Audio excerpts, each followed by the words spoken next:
아멘. 귀한 찬양 하나님께 영광 돌립니다. 에스라 2장 1절, 2절, 2절 보도록 하겠습니다. 에스라 2장 1절과 2절입니다. 에스라 2장 1절과 2절 우리가 한 목소리로 같이 읽겠습니다.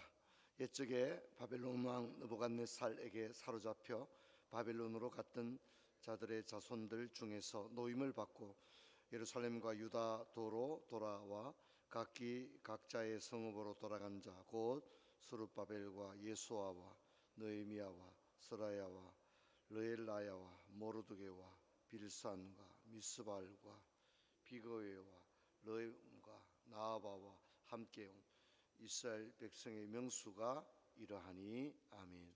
그럼 인사합시다. 반갑습니다. 잘 주무셨죠? 기온이 이제 많이 내려갑니다. 건강에 유의하시기 바랍니다.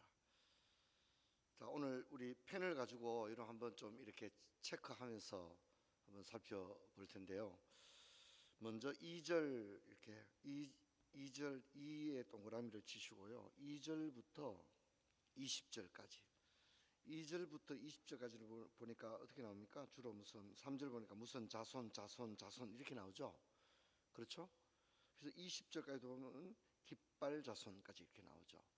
그래서 이게 뭐냐면 씨족 단위입니다. 씨족과 친족 단위. 무슨 자손 이 얘기는 친족 단위인데 17개의 친족이 나오고 있습니다. 무슨 집안, 뭐 안동 김씨, 무슨 뭐 어디 전주 이씨 이렇게 생각하면 될 것 같아요. 자, 그다음 21절부터는 어떻게 나오죠? 무슨 사람 이렇게 나오죠, 그죠? 뭐 의성 사람, 뭐 군이 사람, 뭐 예천 사람 이렇게 하듯이 21절부터는 어떻게 나오죠? 베들레헴 사람, 느도바 사람, 아나도 사람. 여기 나오는 건 다 지명이거든요. 그 지명. 그래서 지명이 쭉 나오죠. 그죠? 지명이 나오는데 이게 35절까지 22개의 지역 이름이 나옵니다. 35절까지. 자, 36절은 어떻게 되죠? 제사장입니다. 제사장 집안이 나옵니다. 여다야, 인멜, 바스훌, 하림. 제사장 집안이 몇 집안이죠? 4집안입니다. 4개의 제사장 집안. 이 사람들은요, 족보가 분명한 사람들이에요. 족보가 있어요. 그래서 제사장으로 딱 인정해 주는 거예요. 한 70년 만에 돌아오면 이게 정신없잖아요, 그죠? 자, 그 다음에 40절부터 42절까지는 레위 사람들입니다. 이 사람들도 신분이 아주 분명한 사람들입니다. 신분이 분명한 사람들. 여기 뭐 문지기도 있고 찬양 대원들도 있고, 그렇죠? 자, 그 다음에 43절부터는 또 무슨 사람, 무슨 자손 막 이렇게 나오죠, 그죠? 그래서 43절부터 54절까지는 성전 봉사자들입니다. 성전 봉사자. 어떻게 말하면 성전 종사자들. 그런 사람들입니다. 자, 그 다음 55절 보면 솔로몬의 신하의 자손은, 그러니까 솔로몬 그러면 성전을 건축했던 왕이잖아요. 그러니까 솔로몬 때 성전에 공개 채용되었던 사람들 이런 뜻입니다. 솔로몬의 임시직 혹은 기능직 직원들을 말합니다. 그런데 이 사람들이 상당히 솔로몬이 번성을 했기 때문에 이 기간 동안에 오랫동안 성전 전문 봉사자들이었다는 거죠. 근데 이들이 돌아온 거예요. 굉장히 길게 다루고 있죠. 54절까지. 55절부터 58절까지 이렇게 다루고 있습니다. 자, 이제 그래서 여기서 우리가 발견할 수 있는 것은 성전 봉사자들 43절부터 58절까지는 이스라엘 사람들이 아닙니다. 아시겠죠? 이스라엘 사람들이 아니에요. 그러니까 비이스라엘인들. 그러니까 이스라엘에 뭐랄까 이렇게 예속되었던 그런 사람들입니다. 예속되었지만 자기들 나름의 어떤 그 집안에 정체성을 가지고 별도로 살았던 그런 사람들입니다. 자, 그러니까 이제 우리가 포로 기원에는 순수한 이스라엘 자손만 돌아온 게 아니라 여기 중요한 게 뭐냐면 여호와의 성전을 사모했던 사람들이 왔다는 거예요. 거기에는 12지파만 있는 게 아니라 오늘 우리가 12지파만 예수 믿는 게 아니잖아요. 하나님 믿는 게 아니잖아요. 그죠? 그런 것처럼 모든 민족과 열방의 사람들 가운데 여호와의 성전에 돌아가 예배하기를 원했던 자들이 돌아왔다. 우리가 이렇게 이야기할 수 있습니다. 여러분, 출애굽을 할 때도 이스라엘 12지파만 출애굽한 게 아니야. 허다한 잡족들이라고 합니다. 허다한 소수민족들이 함께. 그들은 왜 같이 나왔습니까? 그들도 여호와를 믿었다는 겁니다. 그들도 여호와를 믿었. 그러니까 이제 우리가 구약 성경의 세계를 생각하면 자꾸 이스라엘 순수 혈통의 12지파만 자꾸 생각해서는 안 됩니다. 여호와를 경외하는 많은 자들이 있었다, 이렇게 얘기할 수 있습니다.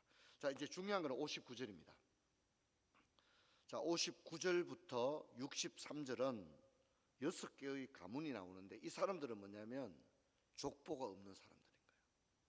그러니까 글쎄요, 우리 할아버지가 이렇게 얘기하는 거예요.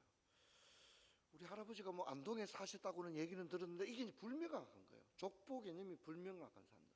근데 이 사람들이 뭐라 하냐면 우리는 조상 때부터 제사장이었는데 이렇게 말하는데 중요한 거는 족보를 확인할 방법이 없는 사람들이에요. 그러니까 제사장이라고 말은 하는데 아까 제사장 4개 집안이 나왔죠, 그죠? 그게 좀 불명확한 사람들, 조상이 불명확한 스스로는 제사장의 집안이라고 말하는 사람들입니다. 아시겠죠? 이런 사람들이 있었습니다. 이런 사람들이 있었습니다. 자, 이게 이제 63절까지 나오는 사람들입니다. 다시 정리를 해보면, 자, 이제 한번 정리하겠습니다. 2절부터 35절까지는 일반 백성을 말하고 있고요. 자, 그 다음에 36절부터 58절은 제사장을 비롯한 성전 봉사자를, 그러니까 분류를 2개를 한 거예요. 일반 백성과 성전 봉사자를 이렇게 나눈 거예요. 자, 그러면 왜 이렇게 나누었을까요? 이것은 방점이 어디에 찍혀 있다는 거죠? 성전에 찍혀 있다는 거예요. 일반 백성, 일반 예배자들과 전문적인 성전 봉사자들, 이렇게 크게 2개로 나눌 수 있는 거예요. 그만큼 이들이 돌아온 목적이 뭡니까? 부동산 투자해놨는 거 다시 찾으러 온 게 아니거든요. 이들의 목적은 뭡니까? 여호와의 성전과 예배의 회복에 있었다는 거예요. 거기에 올인한 거예요. 모든 걸 다 그런 사람들이다. 우리가 이 족보에서 이렇게 이해를 할 수 있습니다. 자, 이제 그러니까 합계가 나오고 있죠. 64절에 보면 42,360명이 왔다. 남녀들과 노래하는 남녀들과 또 낙타들의 총 인원이 나오고 있습니다. 자, 그런데 우리가 아까 살펴봤던 59절부터 63절에 있는 이 사람들에 대해서는 자신들의 제사장 후손들이라 주장했지만 족보가 불명확하고 확인할 방법이 없기 때문에 62절 보면 어떻게 합니까? 잠정적으로 유보됩니다. 제사장 직분을 확인될 때까지는 여러분은 찬양대 못 씁니다. 이런 식으로 했다는 거예요. 이해되시겠죠? 이게 굉장히 중요합니다. 여러분 62절 그렇게 나오죠? 자, 그러면 언제까지 그렇게 할 것이냐? 63절 방백이 그들에게 명령하여 우림과 둠밈을 가진 제사장이 일어나기 전에는 지성물을 먹지 마라. 우림과 둠밈을 가진 제사장이 나와서 이렇게 판정을 해주는 거죠. 당신은 제사장의 집안이 맞습니다. 당신은 아닙니다. 이렇게 판정을 해주는 거죠. 그렇게 하기 전에는 지성물을 먹지 말라는 것은 제사장이 먹는 고기가 따로 있잖아요, 그죠? 그 고기를 입에 대지 마라, 이렇게 얘기하는 거예요. 여러분, 이것은 뭘 의미합니까? 이들이 돌아와서 초기 성전 건축과 예배 시스템을 회복하는 가운데 그냥 이제 여러 가지 불명확하고 초기니까 어수선하고 질서가 아직 없고 규칙이 제대로 제정되지 않았고 이제 이런 상황에도 불구하고 이들이 뭡니까? 거룩과 성결을 놓치지 않으려고 하는 열정을 가졌다는 거죠. 제사장이 아닌 사람이 어떻게 제사장의 직무를 감당하며 어떻게 그들이 여호와의 전에 드렸던 제사장들만 따로 먹는 오른쪽 넓적다리 이런 게 있잖아요, 그죠? 그거를 먹으면 안 된다는 거죠. 그걸 아주 분명히 했다는 겁니다. 여러분, 이건 뭘 의미하느냐면 이들이 남북 이스라엘의 패망 이후에 혹독한 포로 생활을 하는 가운데 우리가 다시 사는 길은 순수한 율법으로 돌아가는 것 외에는 우리에게는 희망이 없다는 거죠. 왜냐하면 그동안에 남북 이스라엘, 북이스라엘과 남유다가 결정적인 잘못은 뭡니까? 말씀을 너무 반칙을 많이 했거든요. 그렇죠, 그죠? 말씀을 밥 먹듯이 어겼다는 겁니다. 대표적으로 북이스라엘의 여로보암이 그렇게 했죠. 여로보암이 어떻게 합니까? 레위인들만 제사장이 될 수 있는데 일반 백성들도 제사장으로 막 채용을 해버렸습니다. 묻지 마요. 그리고 꼭 예루살렘 성전에 가서 하는 게 어디 있냐? 기도 집에서 해도 되는데 이런 식으로 해가지고 베델과 단에 임시 성전을 만들어서 국민 여러분, 바쁜데 뭐 예루살렘까지 갈 거 있습니까? 가까운 곳에서 예배 드리십시오, 이렇게 한 거예요. 또 농사 짓기 바쁘니까 야, 지금 뭐 추수 바쁜데 무슨 유월절을 지키냐, 추수 다 해놓고 시간 많이 남을 때 절기를 지킵시다 하고 성경에 지정해 놓은 절기 자체를 어떻게 합니까? 마음대로 바꿔버리는 거예요. 마음대로 바꾸어버리는 거죠. 결국 그래서 망하는 겁니다. 자, 그래서 이들이 돌아올 때 깨달았던 겁니다. 깨달았던 거예요. 철저히 깨달았던 거예요. 야, 우리가 실패했던 이유를 70년 포로 생활 가운데 분명히 목도하고 깨달았는데 우리가 많이 돌아간다면 합리적인 신앙생활을 하자는 거예요? 성경적인 신앙생활을 하자는 거예요? 성경적인, 합리적인 게 아니라. 아시겠죠? 여러분도 오늘 새벽에 오늘 보니까 상태가 너무 안 좋으신 것 같습니다. 보니까 여러분 너무 피곤해 보시는데 여러분 저를 보세요. 오늘 새벽에 왔으니까 꼭 기억하세요. 70년 포로 생활의 결론이 뭡니까? 말씀대로 해야만 한다는 거죠. 그렇기 때문에 제사장인지 불명확한 그들에게 지성물을 먹지 않도록 잠정 유보하는 그들의 결단을 보게 됩니다. 여러분, 저와 여러분도 오늘 우리 시대도 그렇게 되기를 주의 이름으로 축원합니다. 축원합니다. 여러분, 혹시 저를 한번 봅시다. 여러분 혹시 그런 거 기억나세요? 한국 교회가 1970년도 80년도에 국가에다가 이 성명서와 청원서를 엄청 냈던 것 중에 하나가 주일날 공무원 시험 치지 않게 해달라는 걸 엄청나게 했었어요. 혹시 그런 기억나세요? 그래서 총회에서도 그 헌의안을 엄청나게 올렸거든요. 주일날 시험 치지 않게 해달라.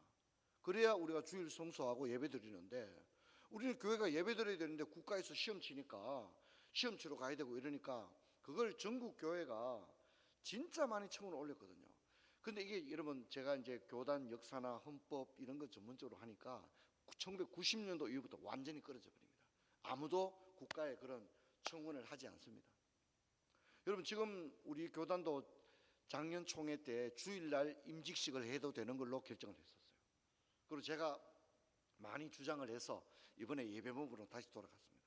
근데 지금 여러분 우리나라는 교회 안에 인분주의, 세속주의가 거의 다 들어와 있습니다. 주일날 임직식 안 하는 교단은 합동교단 하나밖에 없습니다. 우리 예장 합동교단만이 주일날 임직식을 안 합니다. 고신도 주일날 임직식 다 합니다. 합신도 합니다. 통합 당연히 하죠. 다 합니다. 근데 최근에 제가 목사님들만 얘기 들어보니까 서울 경기권에는요 4일장 안 한대요. 그래요. 4일장 안 한대요. 여러분 우리가 주일이 있으면 며칠장을 하죠? 4일장 하잖아요. 주일날 발의는 안 하잖아요. 그죠? 주일날 발의는 안 하잖아요. 그죠? 그래서 우리는 4일장 힘들어도 4일장 하잖아요. 지금 서울 경기권은요 4일장 안 한다고 그래요. 3일장 한다고 그래요. 주일날 예배 뻗듯이 드리고 있는데 부목사님 보내가지고 발의 예배 따로 한다는 거죠. 여러분 이것은 뭐 성경적이다 이걸 떠나서 뭡니까? 한국 교회가 가는 방향이 어떻게 해요? 합리적으로 가는 거죠. 그죠? 실용적으로 편리하게 그렇게 가고 있는 거예요. 여러분 그러면 주일날에 발인도 하고 장례식도 하면 주일날에 뭐도 해도 되는 거죠? 결혼식도 해도 되는 거죠. 똑같은 원리인데 임직식도 하고 장례식도 하고 주일날 결혼식도 하는 거예요. 그러면 끝도 없이 교회 안에 뭐 어때서 여러분 이건 우리 모두를 망하게 하는 겁니다. 근데 이것을 포로 생활 70년 동안 이들이 각성하고 깨달은 거죠. 아 이래서는 안 되겠구나. 그래서 다시 돌아와서 지금 여호와의 성전에 아주 짓지도 않았는데 이들이 결정하기를 뭡니까? 제사장이 아닌 사람은 지승물을 먹어서는 안 된다. 이렇게 합니다. 자, 여러분 저를 보세요. 돌아올 때 돌아오는 이 기환의 지점을 어디다 찍은 거예요? 실패한 북이스라엘과 남유다에 찍은 거예요? 아니면 모세 시대로 찍은 거예요? 좌표를 모세 시대로 찍은 거예요. 우리는 어디로 돌아간다고요? 북이스라엘과 남유다로 돌아가는 게 아니에요. 어디로 돌아간다고요? 모세 시대로 돌아가겠다. 할렐루야. 이 의지를 보여주는 거예요. 굉장히 중요한 개념입니다. 여러분, 우리가 이 포로 기환 시대에 그들이 가졌던 열정들, 사실 이들이, 여러분, 예루살렘이 더 발전되어 있습니까? 페르시아가 더 발전되어 있습니까? 당연히 페르시아가 발전되어 있죠. 예루살렘은 시골인데 버려진 곳이니까 얼마나 사회망이 무너져 있었겠어요. 화려하게 편리하게 살던 페르시아 생활을 그들이 청산하고 예루살렘에 다시 돌아오는 것은 사실 경제적 이득이 아무것도 없거든요. 하지만 그들은 오직 여호와와 성전과 그 성전에서 드려지는 예배와 율법을 사모하여 돌아온 줄로 믿습니다. 우리가 이것을 잊지를 말아야 됩니다. 오늘도 우리가 예배하고 이렇게 나갈 때 저는 그렇게 생각해요. 오늘 우리 장로님들도 계시고 권사님들, 우리 기성세대가 문전 옥답을 다 팔아먹어 보면 안 됩니다. 그러면 우리 자녀들이 설 수 있는 하나님의 땅이 없어져 버리는 거예요. 40일 특별 새벽 기도도 제 후임 목사님 오셔서 안 하시면 그때 여러분 안 하면 됩니다. 40일 새벽 기도가 성경도 아니고 율법도 아니고 아무것도 아닙니다. 저는 마음에 그래도 제가 재직하는 동안에는 힘들어도 40일 새벽 기도 그래도 이거 해야 되겠다, 이런 마음이 있는데 이게 쉬운 일은 아니죠. 힘들고 어려운 일이죠. 하지만 우리 대에 끊어지게 해서는 안 되겠다. 기도의 전통, 거룩의 전통, 할렐루야, 그런 거 우리 대에 너무 다 밥하는 거는 그런 거는 고쳐도 됩니다. 끊어도 됩니다. 그러나 신앙에 기도하고 예배하고 이런 것들을 우리 너무 쉽게 끊어버리면 우리 아이들은 유산을 하나도 받지 못하게 되는 거죠. 저와 여러분 오늘 이 말씀 기억하고 그래, 우리 가정에 돌아가면 어디로 돌아갈 거지? 우리 흔히들 신앙의 개혁을 말할 때 초대교회로 돌아가자 그래 말하잖아요, 그죠? 그러니까 우리가 어디로 돌아갈 것인가? 우리가 돌아갈 지점을 거룩과 성결을 잃지 않는 그런 저와 여러분 되기를 주의 이름으로 축원합니다.